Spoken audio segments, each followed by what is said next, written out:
Valéria, prazer tê-las conosco. Depois dessas questões técnicas comuns de acontecerem, fique tranquila e vai dar tudo certo. E acontece isso mesmo, você fica sem ver a gente, porque você está com a apresentação aí sendo disponibilizada. Aí, durante a sua apresentação, o Mário ele encerra a minha câmera também, fica só você e a sua apresentação aparecendo para a gente aqui.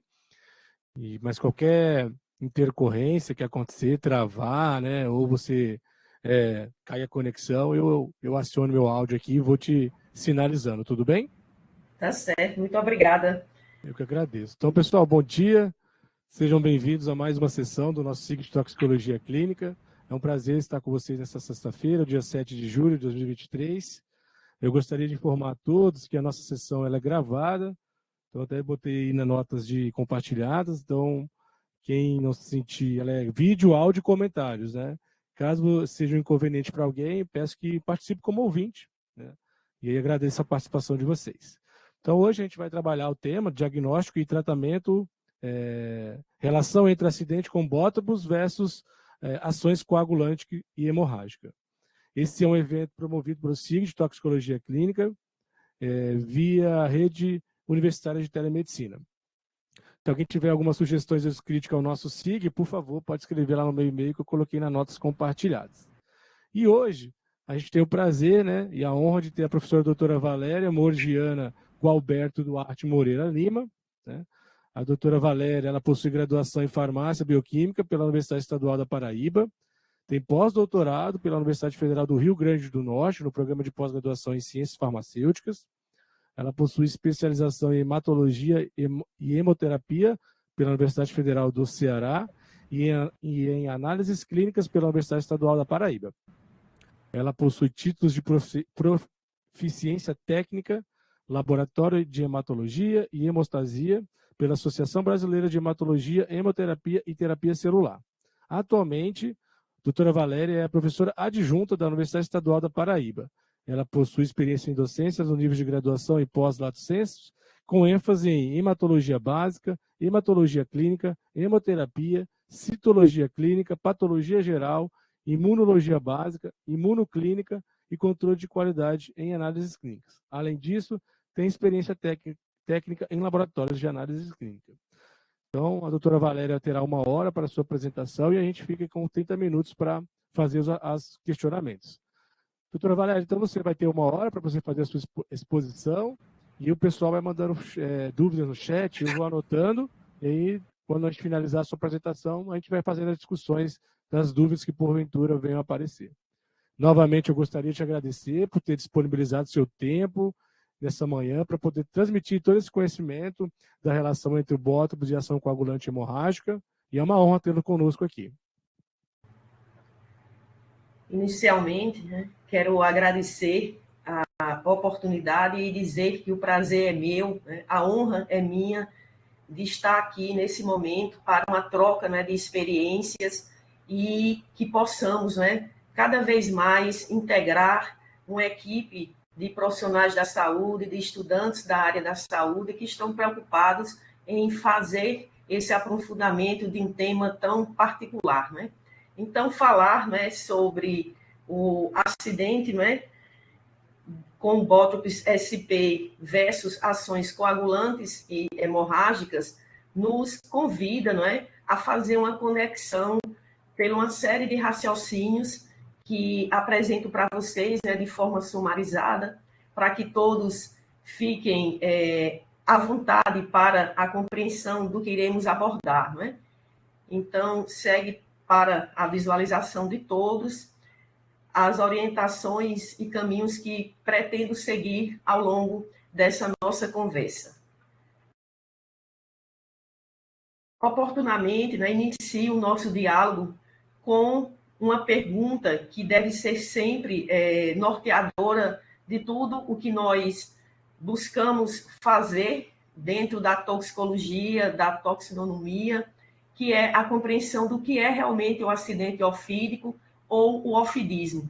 E a própria conceituação nos deixa bastante ciente que é um quadro de envenenamento decorrente da inoculação de uma peçonha através do aparelho inoculador, né, denominado de presas das serpentes. E isso, né, nos direciona a uma compreensão que é realmente uma condição de relevância clínica, que nos mostra que realmente é um evento, é um agravo que tem uma relevância mundial.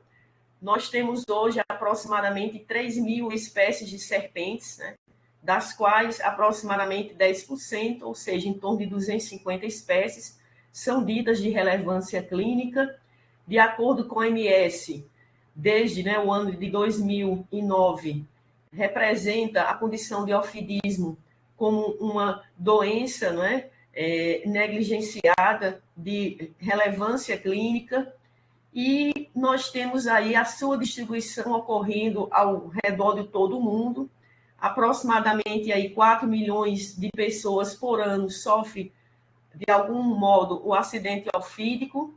Dessas, né, existe sim um grande desenvolvimento de manifestações clínicas relevantes e muitas das vezes, né, levando a alterações ou mesmo condições de sequela que vão agravar a qualidade de vida e, em algumas situações, até mesmo a sobrevida desses pacientes. Então, é importante esse conhecimento e a distribuição dessa condição do ofidismo por todos os diferentes continentes, digamos assim.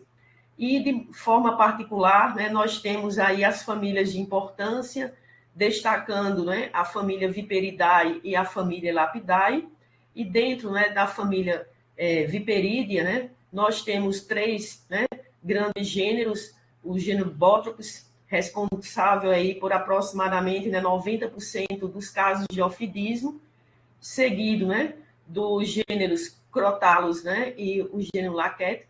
E, evidentemente, esse comportamento mundial, né, ele também reflete no nosso território brasileiro, né, é sabidamente reconhecido por todos que, mesmo mediante uma grande condição ainda de subnotificação, o Brasil, né, ele está aí ocupando, dentre os primeiros lugares, digamos assim, nessa alta prevalência do acidente ofídico, principalmente aí no que tange à América do Sul, mas também tendo uma classificação de destaque, podemos assim pontuar, no contexto mundial.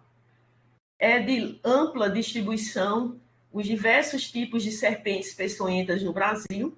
Então, nós temos uma diversidade de espécies, né, principalmente do gênero Botrys, que vão estar aí distribuídas por todas as unidades federativas e, obviamente, apresentando, né, as suas particularidades referentes a cada região, e isso nos dá uma grande, né, uma ampla diversidade, tanto no que se refere ao contexto biológico do ofidismo, quanto à condição das manifestações clínicas atreladas ao mesmo. Então, como está, não é, apresentado para vocês, nós temos o gênero Botrops, né, e as suas diversas, né, aproximadamente aí 30 espécies, né, já catalogadas, reconhecido, né, na sua popularidade, né, como a jararaca, e, obviamente, né, também temos a surucucu, né, a cascavel, e não nos furtando também a apresentação das corais verdadeiras. Portanto, né, é um evento que acontece em todas as regiões do nosso país e, pela sua necessidade de acompanhamento, já que é uma condição emergencial clínica, a investigação dos casos e todo o seu direcionamento se faz mais do que nunca necessário sempre.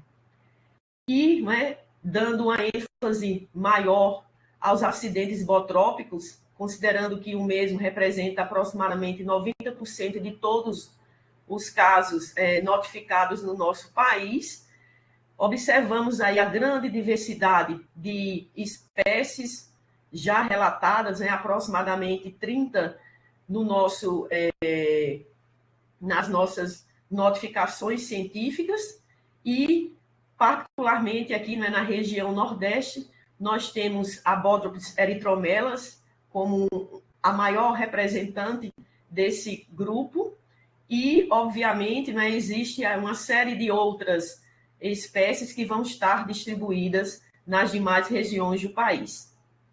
Portanto, é necessário que nós tenhamos, né, o conhecimento dos nomes científicos e também dos nomes populares, para que isso possibilite uma interação, uma facilitação do diálogo também com o paciente, né, o vitimado que nos chega ao serviço.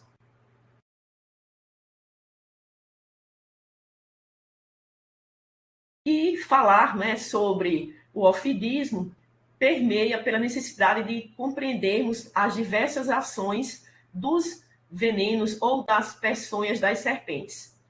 Com ênfase à nossa conversa de hoje, né, o gênero Bothrops, ele tem, dentre as suas ações, né, notoriamente importantes para o seu contexto clínico, a ação proteolítica, coagulante e a ação hemorrágica.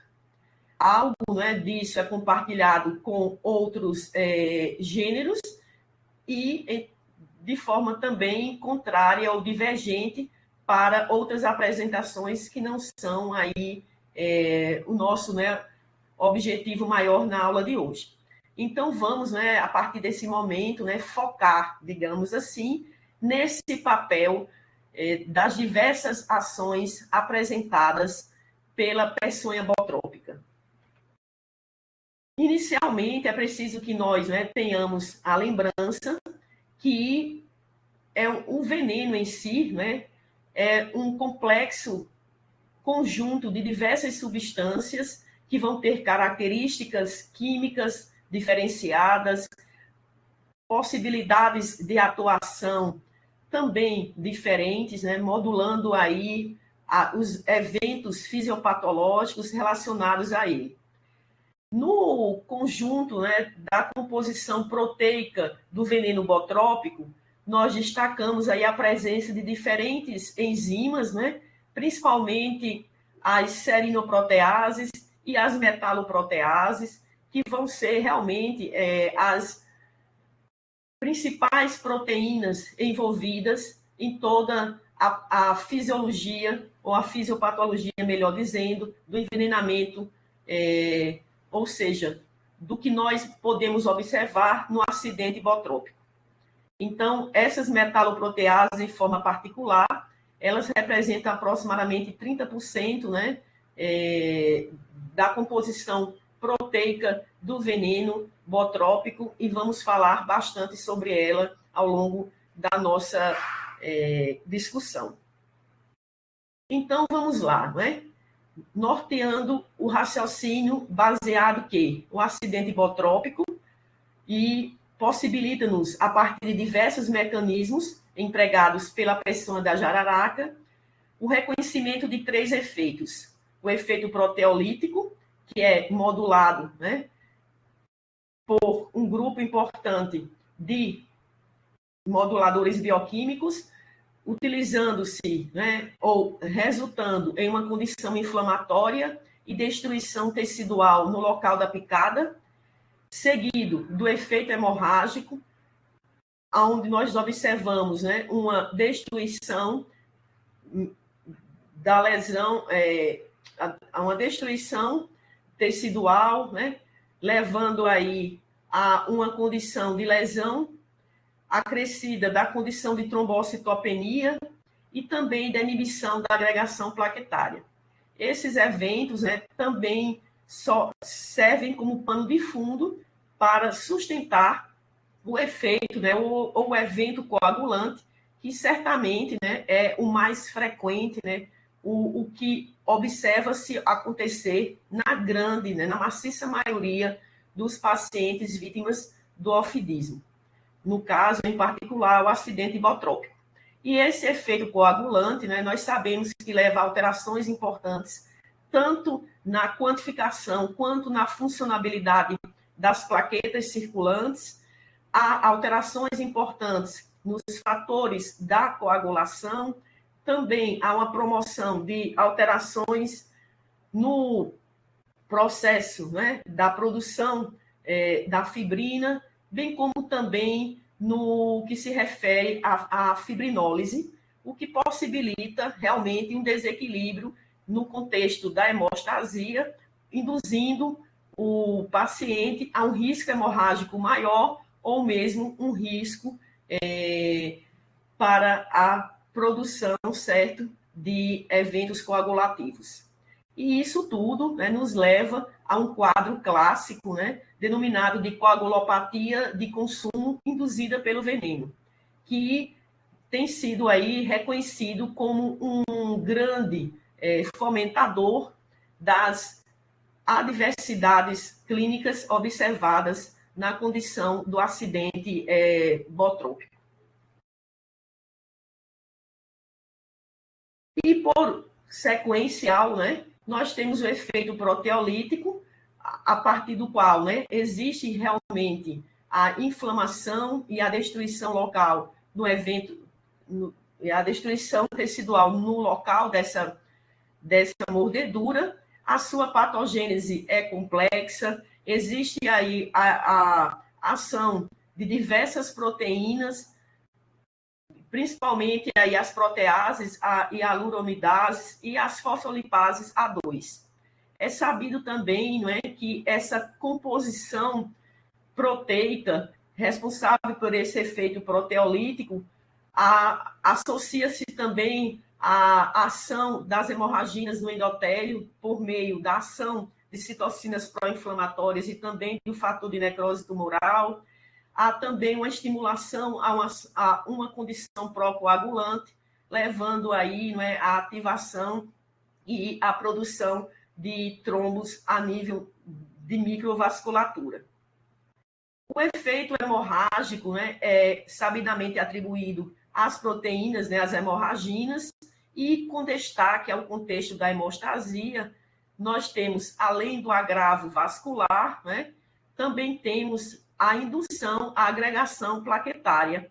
E isso é observado já, né, pela ciência em diversas espécies do gênero Botox, com destaque, né, a jararacuçu e a cotiara, que reconhecidamente aí, né, apresentam uma agregação plaquetária estimulada a partir da ação dessas hemorragias. E no que se refere a esse efeito coagulante, né, envolvido no mecanismo do veneno da jararaca, nós temos basicamente aí dois grandes grupos de peçonhas, né, atuando. Tipo procoagulante, né, ativando diretamente os fatores da coagulação, o fator 10 em especial, o fator 2, e tudo isso culminando com a formação, a geração de trombina. E a hidrólise do fibrinogênio em fibrina. Daí o efeito procoagulante.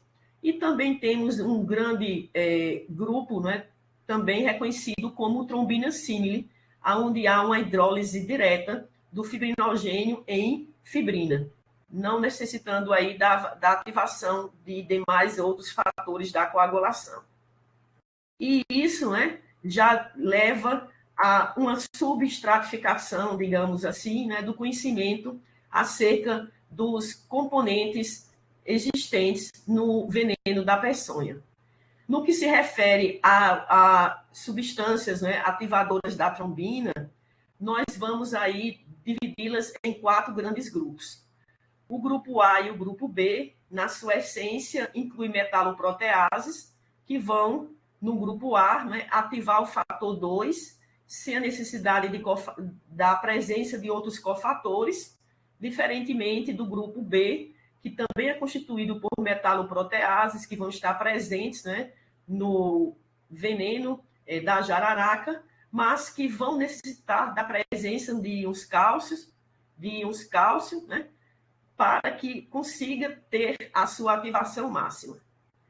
E, complementando, né, nós temos os participantes do grupo C e do grupo B, que são serinoproteases, que vão aí atuar por diversos mecanismos distintos e juntamente, né, com as demais outras proteínas participantes dos grupos apresentados anteriormente, vão nortear todo o efeito coagulante tipicamente observado na condição, né, do acidente por Bótox. E, nesse contexto, é sempre necessário levar em consideração a variabilidade na composição dos venenos, estando esta atrelada a 3 situações: a idade do animal.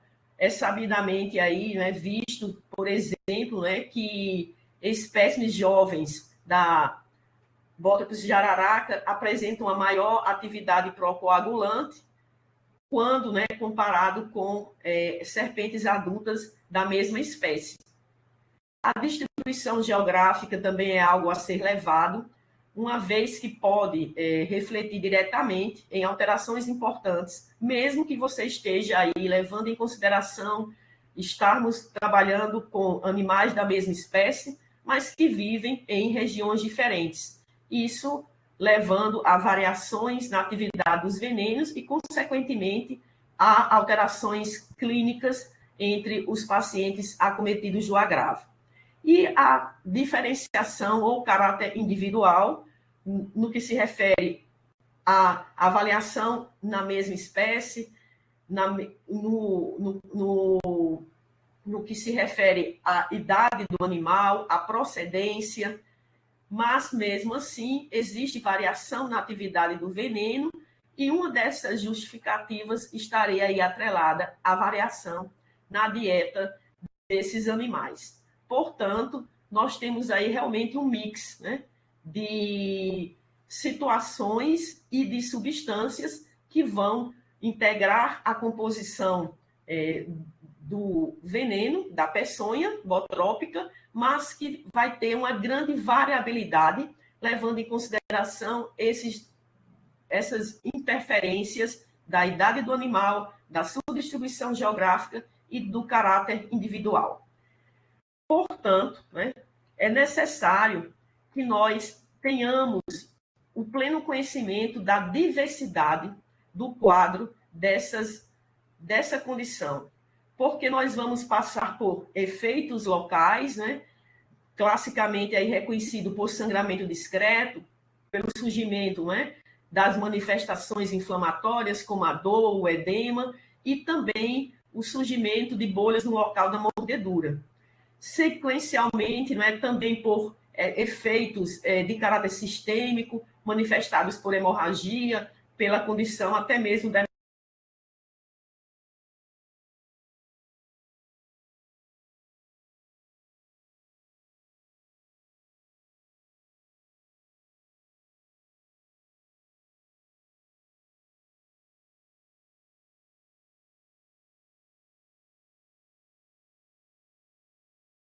sistêmicas e mesmo também possibilitar que as mesmas, né, sejam estancadas, digamos assim, levando à plena recuperação do nosso paciente. Dentre, né, as diversas complicações associadas ao envenenamento botrópico, 3... Professora Valéria, só um minutinho, Mário. Acho que seu compartilhamento caiu aqui pra gente. Só um momento. Caiu a webcam e caiu o compartilhamento. Eu acho que ele deu um probleminha de conexão de internet, porque deu uma piscada assim na tela da senhora, depois disso voltou sem compartilhar.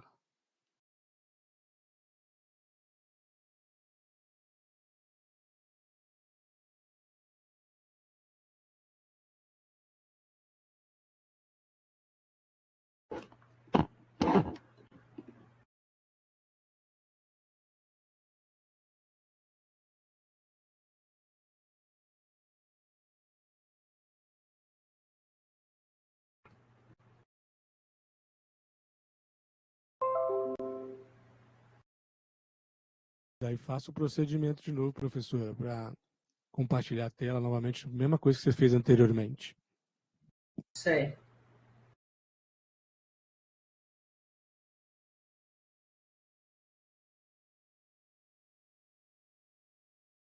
Chegou novamente? Ainda não.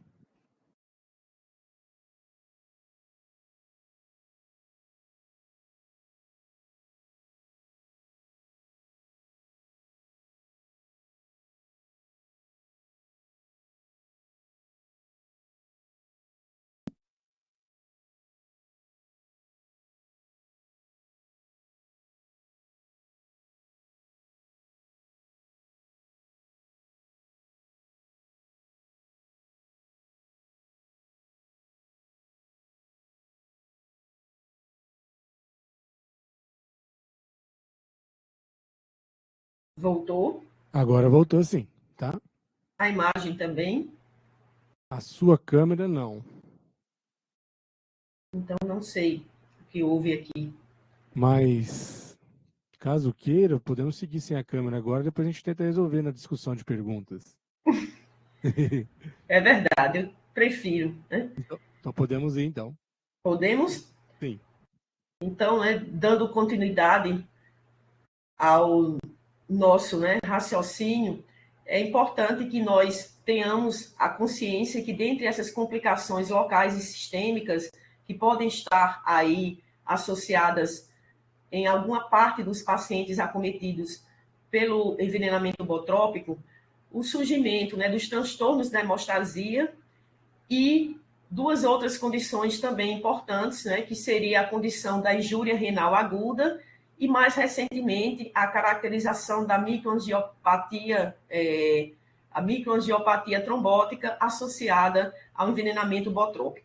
Então, tudo isso aí, né, nos leva à necessidade de cada vez mais, né, entendermos as diversas manifestações que podem ser evidenciadas no envenenamento, nos solicitando a disposição, né, e a disponibilidade de estudar cada vez mais, entender o nosso paciente e, a partir daí, estarmos mais propícios a tratá-lo da forma mais adequada, a fim de evitarmos o surgimento desses agravos complexos que, em algumas situações, pode levar, né, a limitações ou sequelas ou até mesmo a condição de óbito.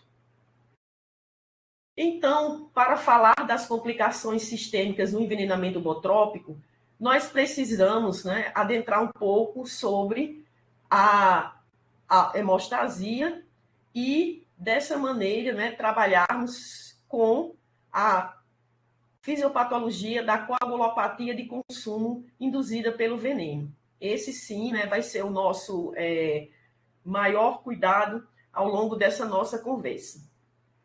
Seguido, né, também da necessidade de entendermos que a microangiopatia trombótica ela está já atrelada ao envenenamento por algumas espécies, incluindo, né, a Botrytis jararaca e também a Botrytis erythromelas, aqui típica da nossa região. E, clinicamente, né, ela é reconhecida pela condição de trombocitopenia, aí, né, revelada não só, né, pelos exames laboratoriais, mas também, né, pelo acompanhamento clínico que o paciente possa ser visto. A anemia hemolítica microangiopática, precisando aí, não é, de ter esse olhar atento sobre as alterações periféricas compatíveis com essa condição, a presença da pecilocitose eritrocitária, né, a presença dos esquizócitos no nosso hemograma, e também a condição, né, de injúria renal aguda. Portanto, esse trio, né, de situações observadas caracteriza aí clinicamente a condição de microangiopatia trombótica e, obviamente, a sua correlação com o envenenamento da serpente, pelo envenenamento da serpente. E uma outra complicação sistêmica de relevância para nós, né, é fruto, né, do estudo de diversos pesquisadores, né, incluindo aí, como apresentado para vocês, um artigo de revisão desenvolvido pela professora Poliana Lemos, né, coordenadora do CIATOX Fortaleza, onde existe aí uma busca, né, para uma compreensão maior da fisiopatologia de uma dessas complicações sistêmicas no envenenamento botrópico, que é a injúria renal aguda, e podemos observar, né, que a sua fisiopatologia é bastante complexa, contemplando aí o envolvimento de mecanismos imunológicos, de nefrotoxicidade direta a partir, né, dos compostos presentes na peçonha do animal, uma resposta inflamatória, a presença marcante, né, e sendo reconhecida aí pela ciência, né, e pelas diversas publicações como o principal evento desencadeador para uma condição de injúria renal aguda, agregado também à hemotoxicidade e à miotoxicidade apresentada pelo veneno, apresentada, né, aí nessa condição. Então, dá para a gente observar, né, que para onde nós caminhamos, encontramos alterações importantes do evento, né, do contexto da hemostasia. E essa quebra da hemostasia normal, ela se torna algo muito importante para que nós possamos fazer o devido conhecimento, termos o devido entendimento da complexidade da correlação entre os eventos coagulantes e os eventos hemorrágicos no contexto, né, do envenenamento botrópico. Então, o conceito, o entendimento de hemostasia normal, todos nós já temos, né, que é um processo fisiológico que tem por objetivo, né, manter o sangue no seu estado fluido, dentro dos vasos sanguíneos íntegros e, portanto, né, não havendo um risco hemorrágico, nem eminentemente um risco trombótico. E, por isso, nós temos um equilíbrio entre as proteínas procoagulantes, anticoagulantes e fibrinolíticas, todas elas, né, coabitando o nosso sistema sanguíneo. E, claro, né, essa perda de hemostasia normal, ela realmente acontece, né, por meio de diversas situações, incluindo aí a condição do ofidismo. E quando essas alterações acontecem, né, nós precisamos, né, abrir o nosso leque de compreensão para esse processo. Então, de uma forma didática, né, e bastante simplista, nós temos aí um conjunto de constituintes dessa hemostasia. De uma forma inicial, os vasos e plaquetas, que estariam aí relacionados com uma resposta inicial ou primária ao processo da hemostasia, e de uma forma complementar, digamos assim, nós temos as proteínas da coagulação, as proteínas que estão diretamente envolvidas com o processo da fibrinólise, e também os seus reguladores naturais, no caso aí, os seus inibidores, e também uma série de outras substâncias, né, reconhecidamente aí como reguladoras, os famosos anticoagulantes naturais. Então, esse conjunto, né, de células e de proteínas vão nos garantir a fisiologia da hemostasia normal. E para que tudo isso aconteça, né, nós precisamos resgatar aqueles conceitos, né, que já temos de muito tempo enraizados na nossa compreensão. Que os nossos vasos, né, sanguíneos íntegros, na sua composição, né, eles são antitrombogênicos justamente para modular de forma favorável a hemostasia normal. Entretanto, né, mediante uma condição de agravo, né, de injúria vascular, existe aí uma alteração na sua apresentação e ele passa a tornar-se trombogênico, né, ou procoagulante, como a gente queira denominar. Então, falar de hemostasia é preciso, né, que a gente entenda que nós temos um papel muito relevante, né, pertinente aí às células endoteliais, né, que vão estar nos possibilitando efeitos, né, antiplaquetários, procoagulantes, anticoagulantes e fibrinolíticos. Por isso, né, que a integridade dessas células endoteliais ela é de suma importância, uma vez, certo, que elas participam ativamente desse processo, como estamos vendo aqui, não é? Possibilitando a disponibilidade da inibição da agregação das plaquetas, modulando aí a vasodilatação e a vasoconstricção no local das lesões, possibilita a ativação e a liberação de anticoagulantes, né? E, dessa maneira, nos ajuda a manter o equilíbrio da balança. Da mesma forma, né, essas células endoteliais, elas também estão aí, né, para nos possibilitar condições procoagulantes, quando necessário for, levando, né, à agregação das plaquetas, levando, né, à ativação de fatores da coagulação e também reguladores da fibrinólise, né, principalmente aí a partir dos inibidores da ativação do plasminogênio do tipo 1. Então, de uma forma, né, geral, o papel das células endoteliais é crucial para esse processo hemostásico.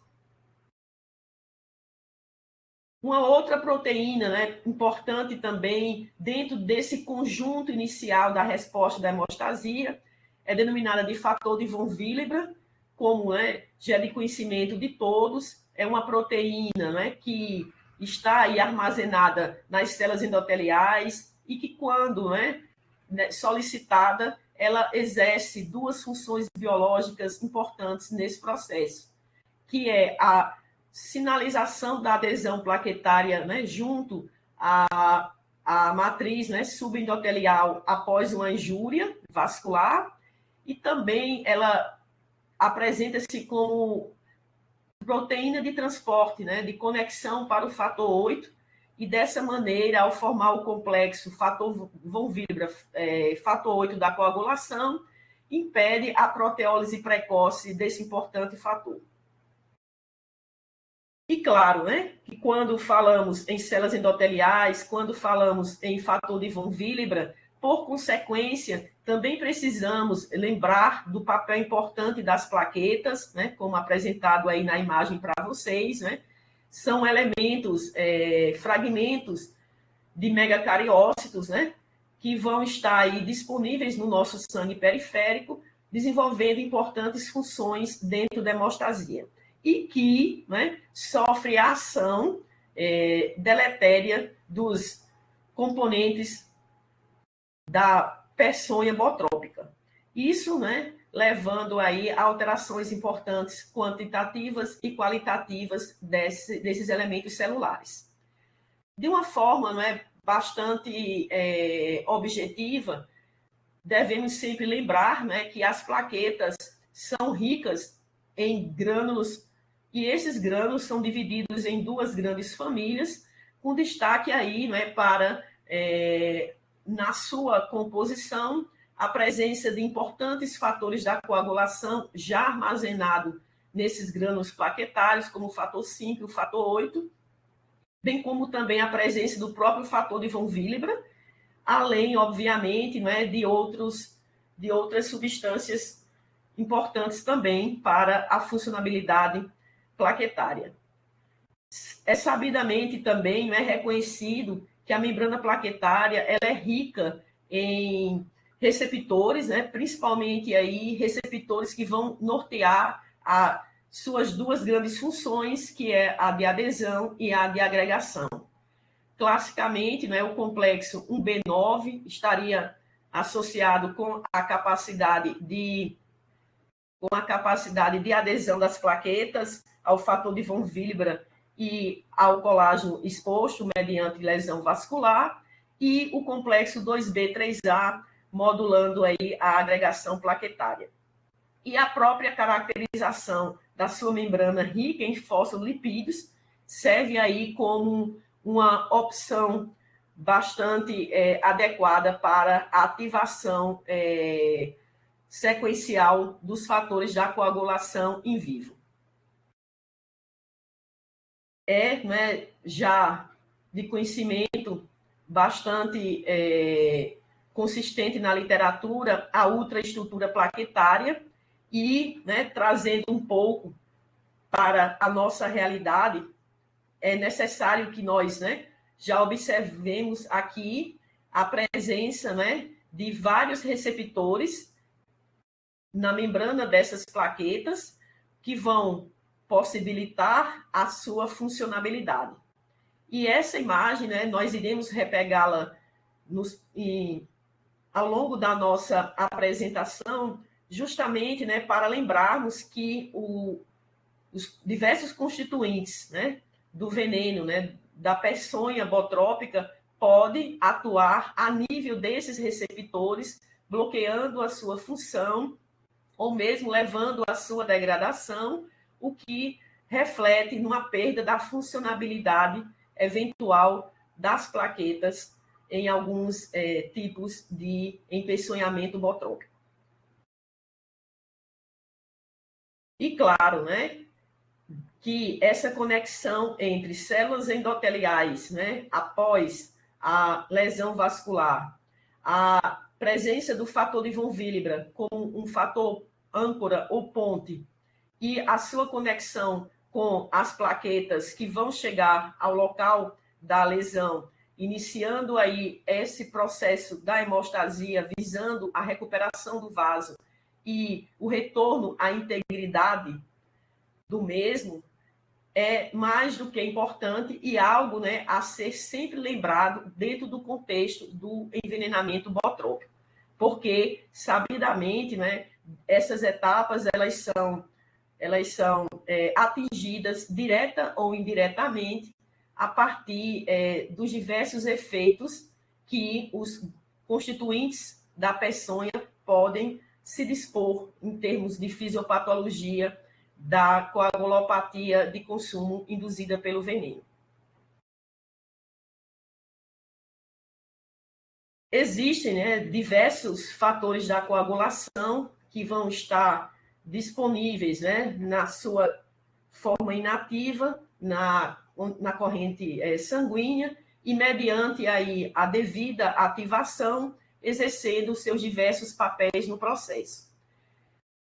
Dar, né, para a gente já ter uma noção que existe uma grande diversidade entre os mesmos, no que se refere às suas atividades, à sua meia-vida, às suas concentrações a nível circulatório e também a sua correlação com a dependência da vitamina K. Desses, né, 4 são reconhecidos como vitamina K dependente, os fatores 2, 7, 9 e 10, que temos aí esse conhecimento, né, já desde a nossa formação. Então, considerando, né, toda essa complexidade, a coagulação sanguínea, atualmente, né, ela tem passado aí por uma série de evoluções no conhecimento para que cada vez mais, né, nós tenhamos o domínio sobre esse complexo processo que é a coagulação do sangue humano. E claro, né, que todo o objetivo dessa coagulação sanguínea é a formação, né, de um tampão de fibrina adequadamente, né, compatível para a necessidade em decorrência dessa lesão vascular, dessa injúria ou do agravo que porventura esteja acometendo o indivíduo. Então, o start, né, o gatilho para a coagulação sanguínea é reconhecidamente a liberação do fator tecidual pelas células endoteliais. Em vias gerais, o fator tecidual, ele normalmente não é expresso, né, em células em contato direto com o sangue, mas apresenta uma expressão constitutiva em fibroblastos subjacentes ao endotélio vascular. E, obviamente, também não é encontrado em outros grupos de células.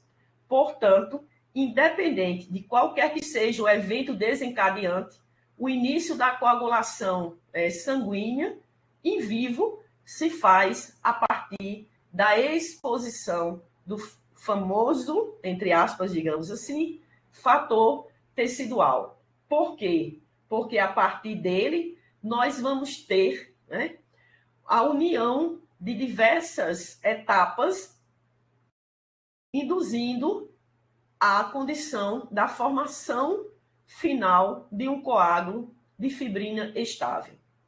E para que isso, né, aconteça, o estudo é constante, é contínuo, e hoje nós temos, né, um mecanismo proposto para a coagulação in vivo, que baseia-se em superfícies celulares e que é organizado em etapas. A fase de iniciação, onde existe aí uma conexão inicial, um start, a partir da associação do fator tecidual, né, liberado após lesão vascular, com o fator 7 da coagulação, formando aí um complexo inicial desencadeador do processo. Uma fase de amplificação com uma progressão da produção da trombina, da protrombina, né, e da trombina formada, levando à ativação dos fatores da coagulação. Essa amplificação, quando em maior proporção, reconhecidamente, caracteriza um evento de propagação do processo, para que a gente produza realmente um quantitativo importante de trombina, levando a uma formação de um tampão estável a partir, né, da superfície dessas células plaquetárias ativadas e, obviamente, resulte na interrupção da perda do sangue. E, obviamente, a finalização desse processo, limitando apenas as reais necessidades do indivíduo. Então, esse processo da hemostasia, ou essa teoria para a condição in vivo, ela tem sido, né, estudada ao longo dos últimos anos e, né, para que nós possamos entender um pouco mais esse processo aqui, né, é importante sempre lembrar que nós temos a fase inicial a partir da intersecção do fator tecidual com o fator 7, levando a sua rápida ativação, e essa ativação conduz, né, possibilita a ativação do fator 10, e esse fator 10 ativado ativa o fator 5, possibilitando também a ativação da protrombina, né, levando aí a formação de trombina, que seria o fator 2 ativado. Inicialmente, sabemos que a quantidade de trombina formada ela é insuficiente para a garantia de um tamponamento eficaz, mas ela é de suma importância porque vai possibilitar a ativação sequencial de outros fatores da coagulação. E estes, né, quando ativados a partir da ação da trombina, como o fator 11, por exemplo, o fator 5, bem como também a dissociação do fator de von Willebrand com o fator 8, leva, obviamente, certo, à formação de complexos importantes na membrana das plaquetas ativadas. E aí, a partir dessa ativação, na fase de amplificação, já potencializamos a nossa capacidade de coagulação in vivo. E, por sequência, né, a grande quantidade de trombina formada, a partir, obviamente, né, das fases precursoras, vai nos sinalizar cada vez mais a possibilidade de formarmos complexos importantes para a hemostasia. O complexo tenase, né, que está aí representado pela interação do fator 8 ativado com o fator 9 ativado na superfície da membrana plaquetária, e também a formação do complexo protrombinase, que é representado pela interação do fator 10 ativado com o fator 5 ativado. A produção maciça desses complexos possibilita cada vez mais a ativação da protrombina em trombina ou 2A ativado, que reflete diretamente na capacidade da transformação do fibrinogênio em fibrina. E isso, né, sempre acontecendo a partir, né, das plaquetas ativadas na fase primária ou inicial da coagulação in vivo. E claro, né, que isso tudo, né, demanda a conversão do fibrinogênio em fibrina, a ativação dos fatores da coagulação, tipicamente o 5, o 7, o 12, além da estimulação contínua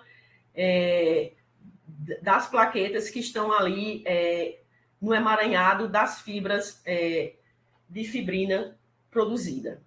Claro, né, que essa fibrina ela precisa não só apenas ser formada, mas ser também estabilizada para dar a solidez necessária ao coágulo. E isso decorre, né, a partir da ativação de um outro fator da coagulação, que é o fator 13, e esse fator 13 ativado, né, já possibilita aí a possibilidade da estabilização do coágulo de fibrina formado.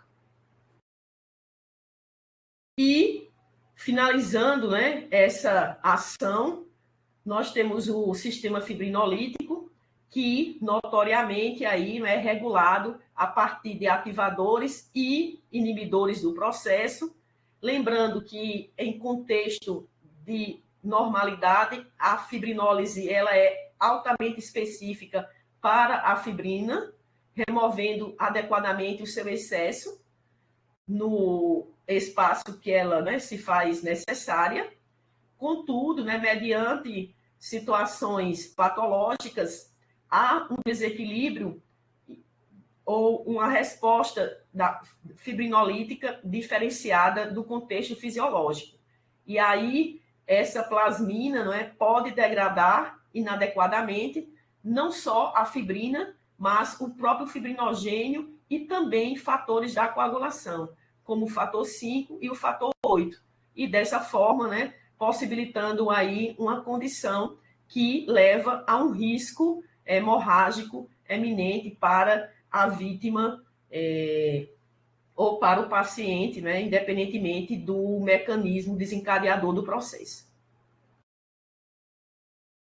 Para o contexto da fibrinólise, nós temos aí um grande grupo de proteínas que vão ativar, né, principalmente aí o ativador de plasminogênio do tipo uroquinase e o ativador de plasminogênio do tipo tecidual, que vão induzir, né, a transformação do plasminogênio, né, em plasmina. E também, não é, temos os reguladores ou inibidores, como o próprio inibidor do ativador do plasminogênio, um inibidor específico alfa-2 antiplasmina, não é, para a plasmina já formada, e um outro inibidor, né, chamado inibidor da fibrinólise ativado pela trombina, que é o TAF, né, que vai atuar aí sobre a fibrina, né, parcialmente já destruída, fazendo, né, com que haja uma conexão com o plasminogênio, impedindo a nova produção de mais plasmina, e dessa maneira forma uma condição regulatória negativa sobre o processo da fibrinólise. Então, o conjunto desses ativadores e reguladores nos garante, né, o equilíbrio para a degradação dessa fibrina formada.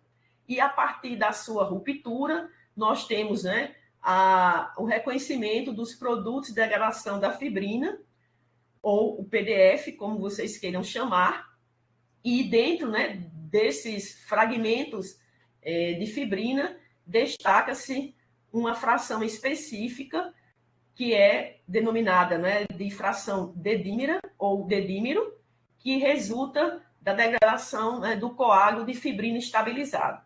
E este, né, desde então, é um marcador importante para o processo da fibrinólise. Não só, né, no evento ofídico, mas em outras condições que possam, porventura, desregular a fibrinólise humana. E, claro, né, não podemos nos furtar de apresentar para vocês os anticoagulantes, né, ou reguladores naturais da hemostasia, reconhecidamente, né, a antitrombina como a a molécula, né, capaz de regular os fatores da coagulação, com exceção do fator 7. Nós temos também a via de inibição, né? A via de inibição do fator, o inibidor, né, da via do fator tecidual, que ao se complexar com o fator 10 ativado, impede a formação, né, do complexo fator tecidual, fator 7 ativado, fator 10 ativado, que é essencial na fase de iniciação da coagulação em vivo.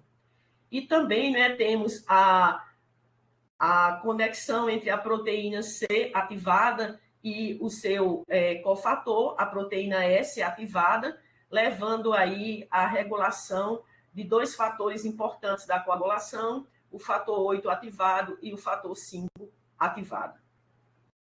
Por isso, né, que a conjuntura desse processo precisa ser sempre resgatada para que nós possamos cada vez mais adentrar no conhecimento das diversas situações que norteiam os distúrbios hemostáticos em acidente hipotrópico.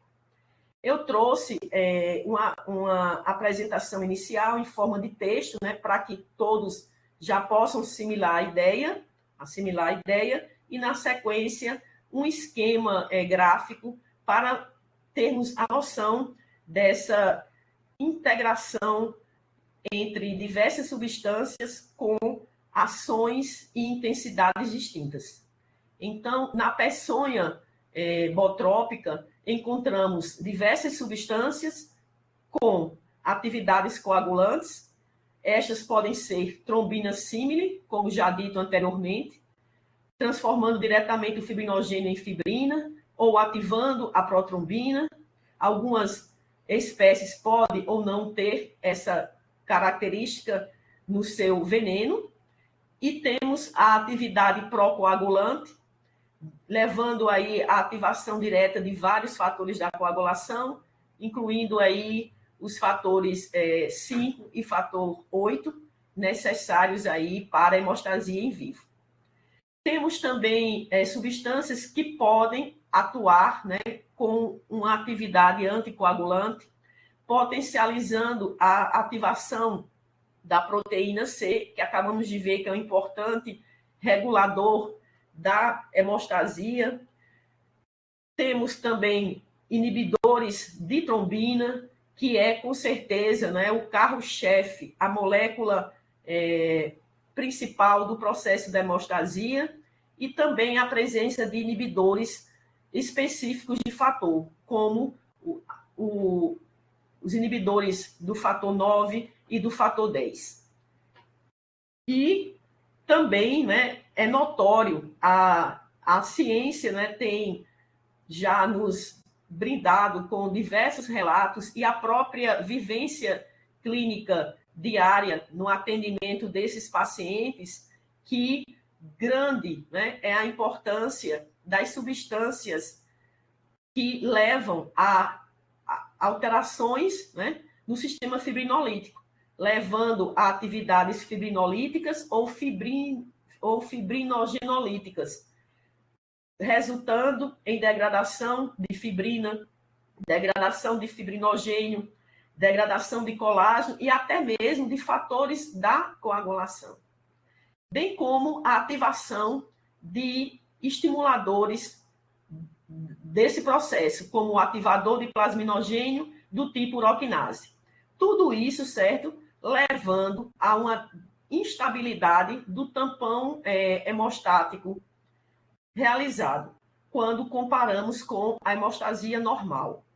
Lembrando, certo, que esse tamponamento que ocorre, né, no acidente ofídico é um tampão de fibrina que não tem a estabilidade necessária e que, por isso, né, sofre a sua ruptura de forma mais precoce. E todo, né, esse conjunto de informações, né, apresentado para vocês, ele, né, tem sido aí objeto de estudo de diversos pesquisadores e de forma, né, bastante didática. Nós temos aqui, não é, uma revisão onde o esquema mostra, né, as diversas etapas importantes nas quais os constituintes do veneno ofídico, né?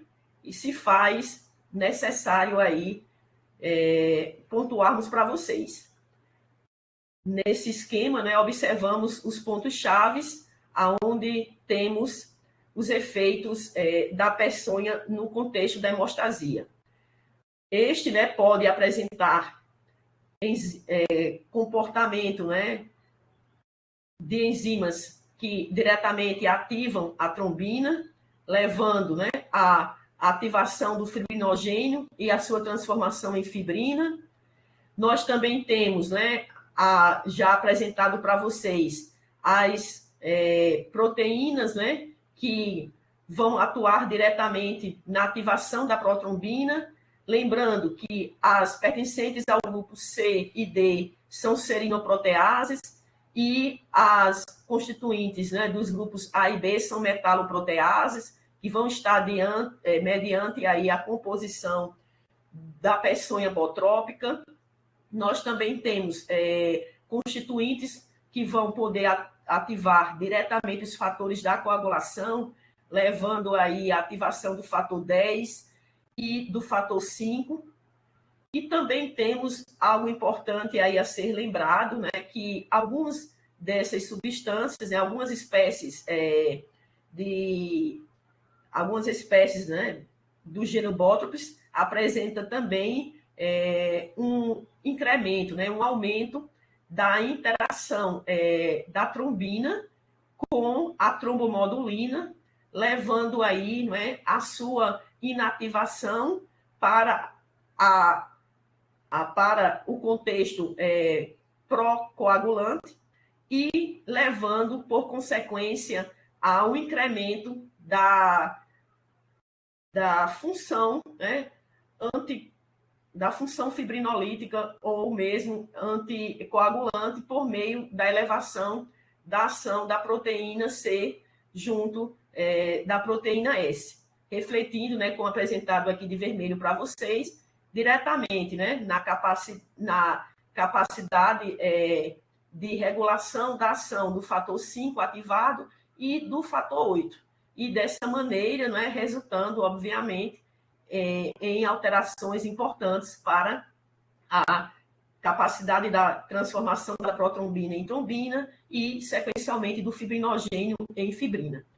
Então, diversas são as etapas nas quais as diversas substâncias constituintes do veneno botrópico podem agir. Daí a grande diversidade de manifestações clínicas ao longo de todo o mundo. E, por último, né, existe também atividades plaquetárias reconhecidamente vistas nesses venenos e, dessa maneira, atividades pró-agregantes, antiagregantes e também aglutinantes. Recapitulando, né, aquela imagem inicial, existem aí diversos relatos científicos, né, que já mostram a ampla capacidade de interação dos constituintes do veneno com as glicoproteínas de membrana plaquetária, levando aí, certo, a diversas reações que comprometem a capacidade de adesão, ativação e agregação das mesmas. Dessa forma, já, né, comprometendo a condição hemostásica do paciente.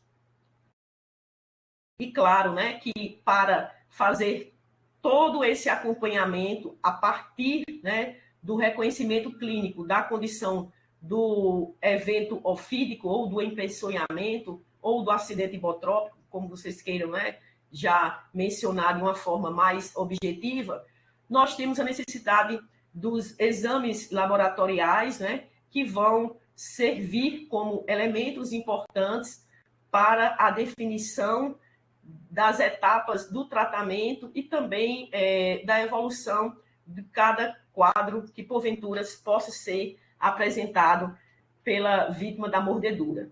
Então, de forma, né, geral, nós temos aí algumas sugestões importantes de exames para o devido acompanhamento desse paciente. Lembrando sempre, né, que o exame do teste de coagulação, nos casos de ofidismo, né, é a ferramenta que orienta a conduta terapêutica específica, que é a soroterapia para o referido agravo. E acrescido, né, ao tempo de coagulação, nós temos alguns outros exames interessantes, né, que vou apresentar para vocês na sequência. Então, né, recomendações para a avaliação da hemostasia mediante o acidente ofídico, ela é bastante direcionada, pode ser realizada por meio do hemograma, por teste de sangramento, né, para essa avaliação vascular e plaquetária no primeiro momento, e para um acompanhamento da coagulação por meio dos exames, dispomos o tempo de coagulação, do tempo de protrombina, né, com determinação do INR, e também, claro, né, da avaliação do TTPA, do tempo de trombina e a dosagem direta do fibrinogênio.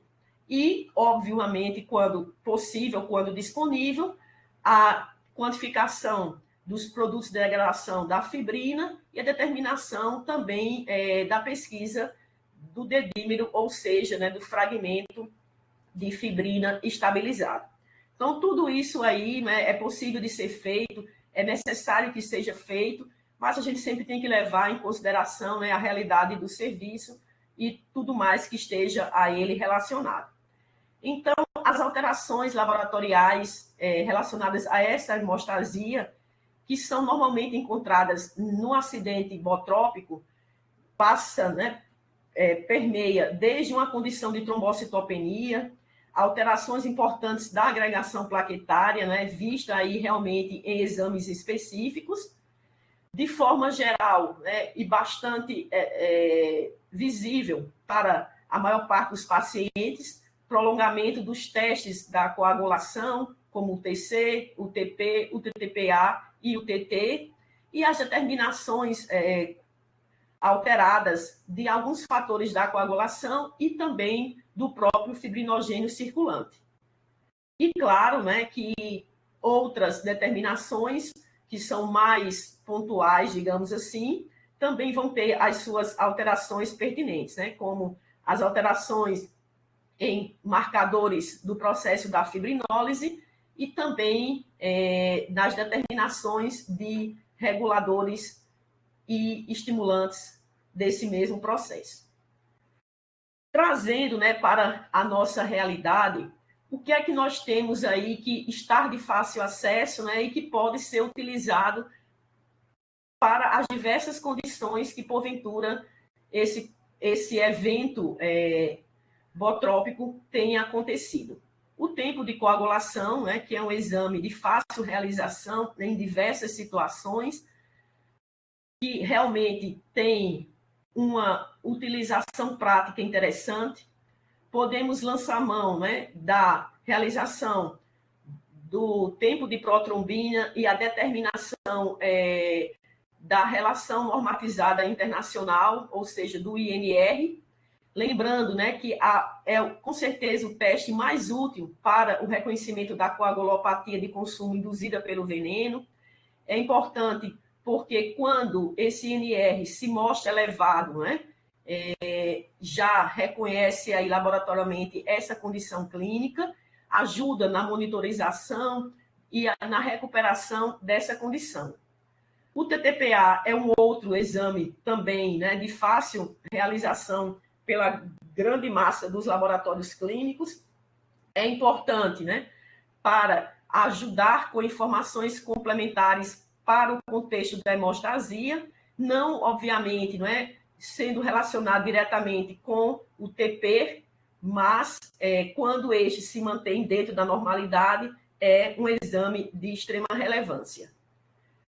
A quantificação do dedímero, né, que é algo que pode ser feito, mas que ainda, né, é sonho para a maciça maioria de todos os nossos serviços.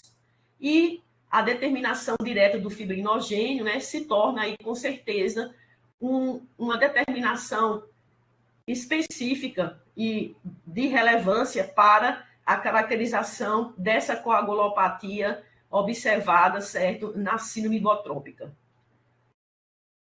E, claro, né, unir sempre esses eventos com as demais determinações do laboratório.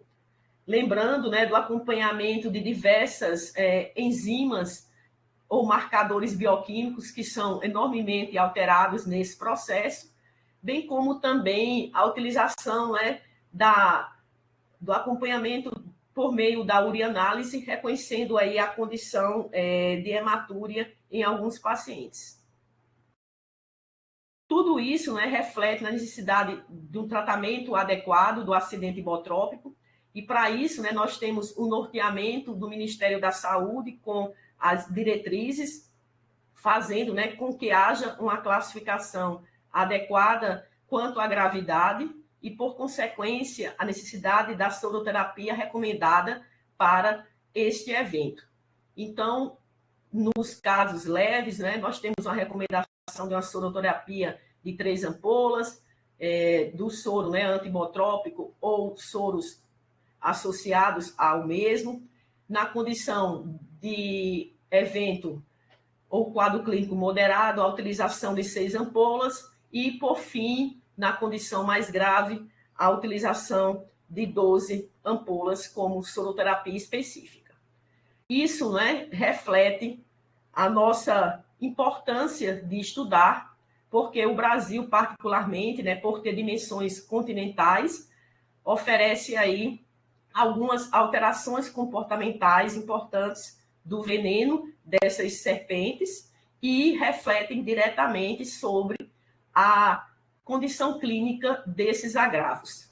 Então, existe aí uma composição clássica, né, da soroterapia antibotrópica no nosso país, mas sabemos também, né, que nessa composição atual não há aí a integração, né, de algumas espécies regionais importantes, né, e que refletem aí em alterações comportamentais em pacientes ao longo, né, de todo esse Brasil. Trouxe aqui, né, a nível de Nordeste, né, o trabalho, né, apresentado por meio, né, da orientação da professora Sayonara, né, Fulk, né, também coordenadora do Ciatox Campina Grande, que, né, existe aí para esse trabalho apresentado, né, e também na própria vivência do serviço, o reconhecimento, né, que a prevalência de coagulopatias e a necessidade de soroterapia adicional para a normalização do quadro clínico das vítimas, né, do acidente hipotrópico, especificamente pela Botrytis erythromelas, deve ser, né, levado em consideração, e com isso, né, nos abre aí a possibilidade, né, de conclamar mais uma vez, né, sempre a ampliação, né, das espécies endêmicas na composição, né, da nossa soroterapia nacional.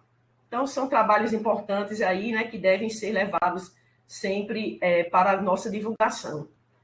E, claro, né, tudo isso aí, no que se refere a Botrytis erythromelas, está relacionado, né, principalmente à presença de uma metaloprotease, né, reconhecida como a beractrictivase, que tem aí diversas funções, principalmente ativando a protrombina, desprovida de mecanismos, né, ou atividades hemorrágicas e trombina símile, mas também um importante indutor pró-inflamatório. E aí, né, é importante lembrar que já tem sido reconhecida aí diferenças, né, entre essas metaloproteases, e isso demonstra, certo, que existe aí sim ações distintas do veneno. Nesse trabalho, por exemplo, né, o Pereira e colaboradores, né, demonstra, né, que a metaloprotease, né, presente no veneno, né, da Botrytis jararaca, a jararacina, né, possui ação preferencialmente local, enquanto que a berictractivase, né, presente aí na espécime, né, Botrytis erythromelas, atua como uma proteína procoagulante de ação sistêmica. E associado a isso, né, existem aí outras composições importantes para a compreensão cada vez mais da diversidade de manifestações clínicas desses eventos ao longo da nossa vivência prática.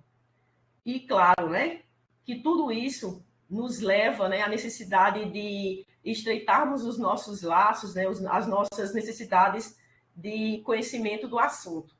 E, para isso, né, eu aproveito o momento, né, e agradeço de forma especial a diversas pessoas, né, que têm utilizado aí dos seus conhecimentos para amplificar e para aumentar essa rede de conhecimento sobre as alterações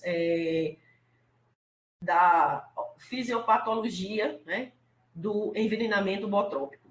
E, em especial, né, a professora Sayonara junto, né, ao Ciatox Campina Grande, ao professor Camilo, né, junto ao Ciatox Londrina, a professora, né, doutora Poliana Lemos, no contexto do Ciatox Fortaleza, e, claro, né, a todos os demais participantes, né, de todos os centros, né, de todas as unidades hospitalares, que se comprometem a receber, a reconhecer a condição do acidente botrópico, instalar, né, a terapêutica conforme as orientações e fazer os devidos acompanhamentos, né, a fim de evitarmos e limitarmos os potenciais agravos.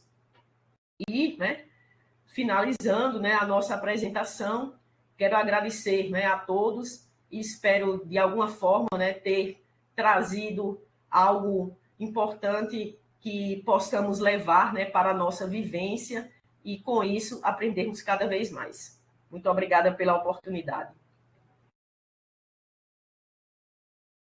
Doutora Valéria, obrigado você pela apresentação, muito gostosa e muito atualizada com os mecanismos de alteração de coagulograma, os fatores que levam a essa alteração.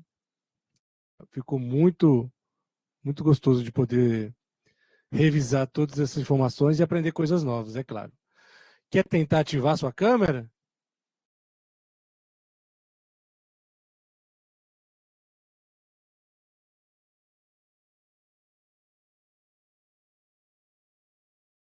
Você me ouve? Consegui. Ah lá, agora você voltou. Amém. Não fisicamente, mas virtualmente Com aparece certeza. pra gente. E aí, doutora Valéria, todo mundo parabenizando aqui no site, todo mundo adorou, muito esclarecedor, ótima aula, muito didática, excelente palestra, excelente apresentação, saudade dessa gama de conhecimentos, foi muito gostoso de ouvir. Tá? E aí eu vou iniciar fazendo uma pergunta, e essa pergunta foi realizada pelo doutor Eduardo Almeida Santos. Tá? Ele faz assim, ó, algum tratamento auxiliar ao soro antibotrópico para evitar eventos hemorrágicos? Vitamina K ou outros anti-hemorrágicos? Não, sempre, né, levando em consideração o estado, né, geral do paciente, não só nessas duas indicações, né, já apresentadas por ele, mas também a utilização, né, de fatores da coagulação, né, quando estes comprovadamente, né, estão em concentrações diminutas ou que, porventura, né, estejam com... Não sei o que houve aqui. Estão em diminuições de suas funções. E, claro, também, não é, quando oportuno, a utilização, né, também das plaquetas, né, lembrando, né, sempre com ressalvas, porque existe todo um conjunto aí de substâncias, né, com potencial ativador nas diversas fases desse processo. Então, claro, né, mediante a necessidade do paciente, existe sim, né, a disponibilidade de alternativas para acelerar o retorno à condição hemostática fisiológica. É importante também a gente lembrar, não é, que mesmo diante dessa... Pronto, agora eu vou ligar o meu. Pronto. É importante, né, lembrarmos que mesmo diante dessa rápida, né, manifestação dos transtornos hemostáticos do paciente, após a utilização da soroterapia, uma rápida resposta, né, e faz com que isso leve, né, a grandes sucessos, né, no tratamento, no acompanhamento desses pacientes.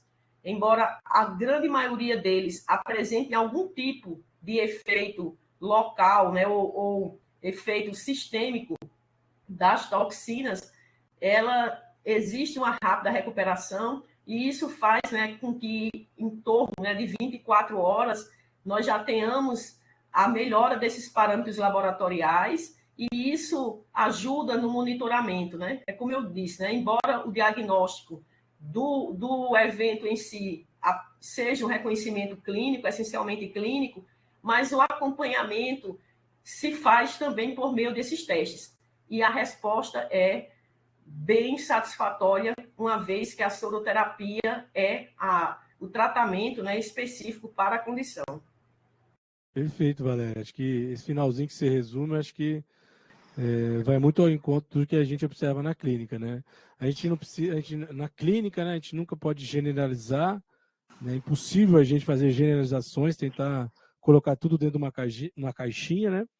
Mas geralmente a administração do soro tibotrópico de maneira, número de ampolas correta, forma e via correta, tempo de administração entre o acidente, isso tudo favorece esse rápido melhoria de processos, né, de controle hemorrágico e de alteração de coagulograma, sem a necessidade de outras intervenções específicas. É claro que a gente tem que estar sempre atento, tendo em vista que, como eu iniciei falando, a clínica ela é muito diversa, então a gente nunca pode falar nunca, né, na parte clínica. Doutora Sayonara, abriu a câmera e vou passar a possibilidade de falar agora, e aí depois eu faço a leitura aí do chat que a doutora Marlene e outras pessoas estão escrevendo. Seja bem-vindo. Bom dia a todos, né? Eu estou muito feliz com a participação de professora Valéria, agradecer ao convite que nos foi feito, né? Valéria faz parte da equipe do CEATOX de Campina Grande e essa apresentação só nos orgulha, Valéria. Eu agradeço os seus agradecimentos e dizer a você que nós estamos aqui na universidade, né, um grupo, assistindo a sua apresentação. Então, muito obrigada, obrigado, Camilo, né, por essa oportunidade. Né, e para dizer somente que nós estamos presentes. Eu não pude estar no CEATOX porque hoje eu tenho atividade aqui na universidade, mas lá o pessoal também está assistindo. Viu? Muito obrigada e um abraço a todos os meus amigos que se fazem presentes nessa apresentação. Obrigado, Sayonara. Sempre assíduo aí, sempre participando com a gente, seja participando das sessões, seja indicando nomes para a gente poder enriquecer o nosso SIC. Muito obrigado para você. E aí, Valéria, a doutora Marlene Zanin coloca aqui, então, essa informação de presença principalmente do ativador de protrombina na bota dos eritromelas, importante observar a eficácia do antiveneno em função do tempo entre o acidente e o tratamento, né? Isso. Inclusive, esse acompanhamento, doutora Marlene, né, estamos fazendo, né, junto ao serviço, né, que temos aí na cidade de Campina Grande, né, de forma bem particular. Essa dissertação aí, né, apresentada e outros trabalhos também que já têm sido realizados visando esse acompanhamento é extremamente oportuno, porque observamos, né, que a chegada cada vez mais precoce do paciente, né, ao serviço e a instalação, a implementação da soroterapia tem uma correlação direta, sim, né, com o seu acompanhamento, com a sua evolução e, claro, né, que a própria ausência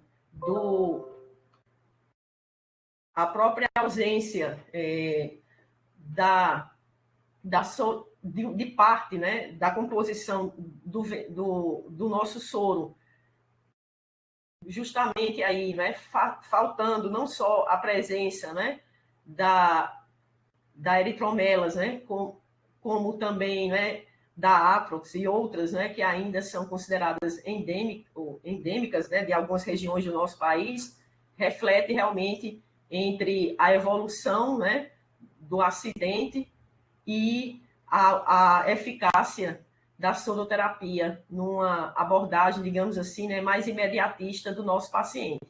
Então, isso a gente tem, né, tentado acompanhar. E observa-se realmente que há uma variação de resposta entre a função, né, do tempo e o acidente e a evolução da resposta à soroterapia. Doutora Valéria, durante o momento que você fala da CCIV lá, coagulopatia de consumo induzida pelo veneno, né? Isso. Eu fiquei pensando no nosso dia a dia, né? A diferença de pacientes que a gente atende, né? As diferenças individuais que eles possam ter, adulto, idoso, crianças, diferenças nutricionais que cada um possa vir apresentar, essa distribuição entre regiões, pessoas diferentes entre as regiões do país. Na sua experiência, como que seria esperado ao realizar o tratamento com soro antibotrópico? Em quanto tempo, em média, a gente pode esperar uma recuperação ou um retorno a valores próximos da normalidade dos parâmetros de coagulação? Ótimo o seu questionamento. Porque é o seguinte, a gente sempre tem que pensar, não é, que o nosso paciente, né, antes da chegada ao serviço, ele tem um contexto da hemostasia em si. Então, como você bem pontuou, né, existem uma série de situações que é de desconhecimento e que são prévias ao acidente. Particularmente aí, né, quando você está diante de um empeçonhamento, de um acidente, onde existe uma correlação direta da soroterapia com a espécime envolvida, a gente tem um tipo de resposta. Diferentemente aí, por exemplo, do que acontece, né, na realidade aqui, né,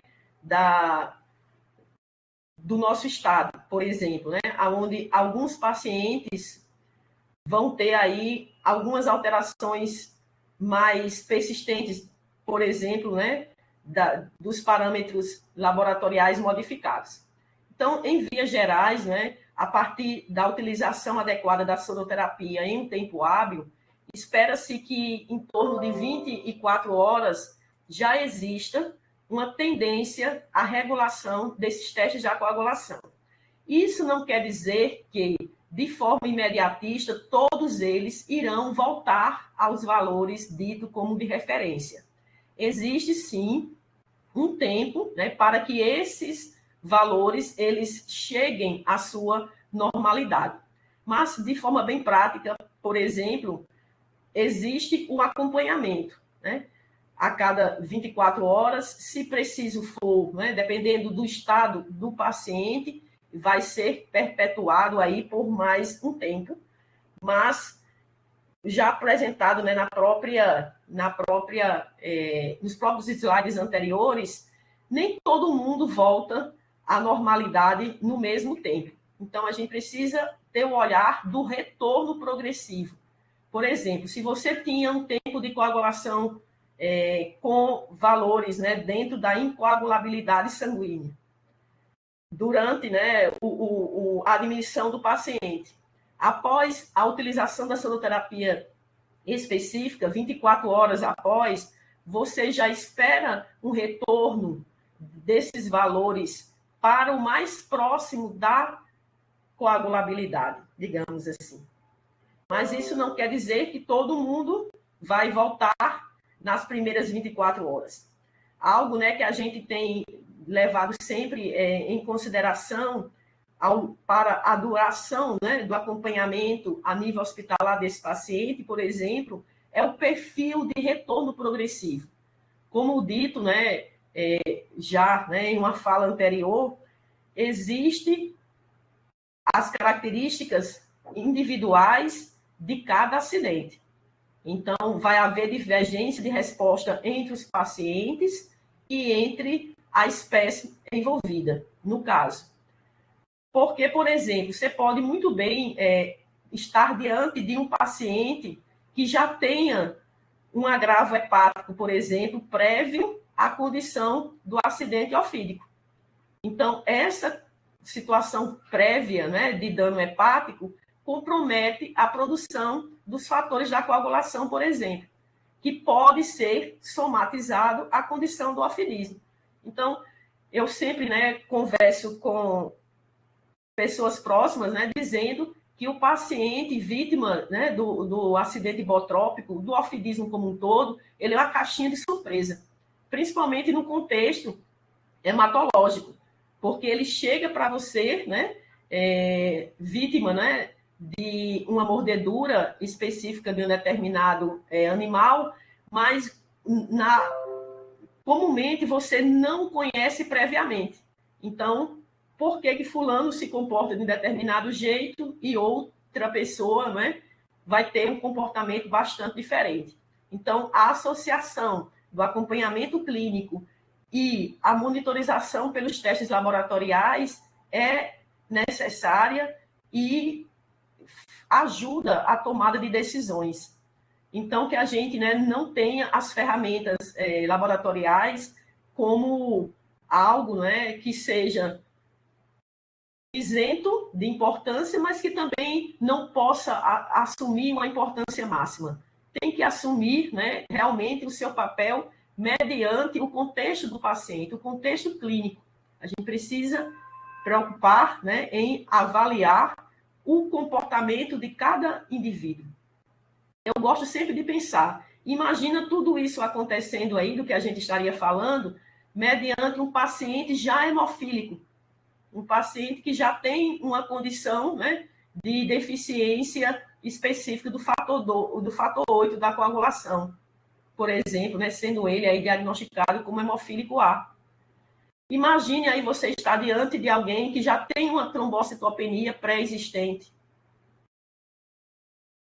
Então, né, precisa se analisar como um todo e esperar as primeiras 24 horas para que já comece a ter, né, essas alterações laboratoriais sendo solucionadas parcialmente ou completamente, levando às individualidades de cada acidente.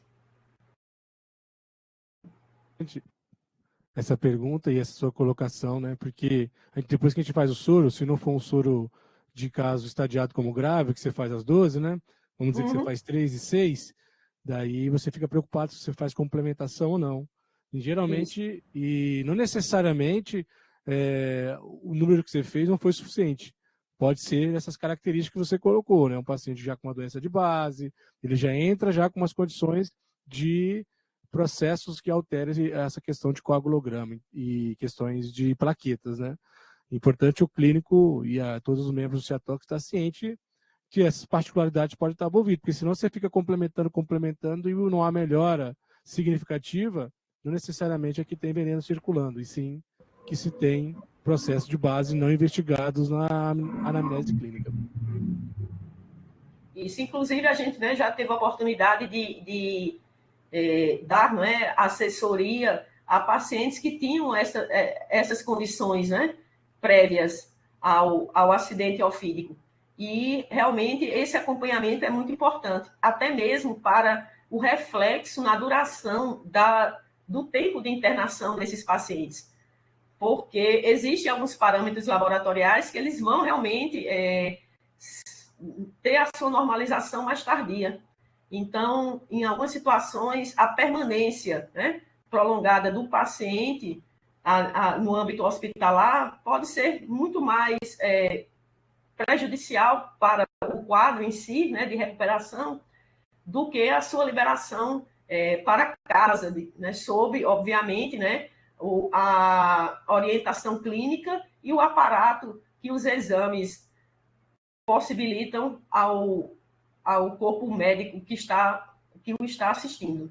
Então, precisa sempre levar em consideração isso, a individualidade dos casos, a particularidade da hemostasia daquele indivíduo e, obviamente, né, os fatores diretamente relacionados ao acidente botrópico, né, como a espécie envolvida, né, a eficácia da soroterapia empregada, o tempo, né, de chegada do paciente ao serviço, né, e o acesso terapêutico. Excelente. Doutora Valéria, então a gente está se aproximando do fim, acho que respondeu todos os questionamentos que estavam aqui no Perguntas e no chat. Gostaria de agradecer novamente a sua disponibilidade, estar conosco. Foi uma aula muito proveitosa, muito esclarecedora, com bastante informações que com certeza serão utilizadas para quem assistiu na parte clínica. Novamente, muito obrigado, tá? Eu quem agradeço, né, mais uma vez a oportunidade, né? Peço, né, desculpa se em algum momento não me fiz ser clara, né, ou não passei a informação, né, na clareza e na precisão que são necessárias, né? Eu sempre gosto, né, de compartilhar, né, os poucos conhecimentos que nós conseguimos, né, juntar ao longo da caminhada, porque muitos, né, são as necessidades do conhecimento e por mais que você se proponha a conhecer algo, aquilo tudo ainda é muito pequeno mediante a complexidade do todo. E dessa forma, né, eu sou muito grata pela oportunidade, espero, né, vê-los em breve e que possamos unir as forças e os conhecimentos acerca desses eventos tão importantes, né, e que pode estar aí à nossa porta a qualquer dia e a qualquer hora. Muito obrigado. Agradeço também a participação. Hoje tivemos uma plateia cheia, fico feliz de ver o SIG aí crescendo. Informo, então, que ao fazer o registro, login na sessão, é gerado um certificado automático, né? Cada um deve acessar a sua plataforma individual depois, que esse certificado ele fica salvo lá no login individual de cada um dos participantes. E aproveito também para divulgar, né, que no dia 4 de agosto, na primeira sexta-feira de agosto, no mesmo horário, a gente vai ter a palestra da professora doutora Taluá Espina Tencini, lá de Curitiba, e ela vai falar sobre reações cutâneas a medicamentos e sistema HLA, outros fatores genéticos. Então, vejo a todos aí no dia 4/8. Obrigado pela presença de vocês. Obrigado, doutora Valéria. Tenham uma excelente sexta-feira e final de semana. Nos encontramos dia 4 de agosto. Até lá.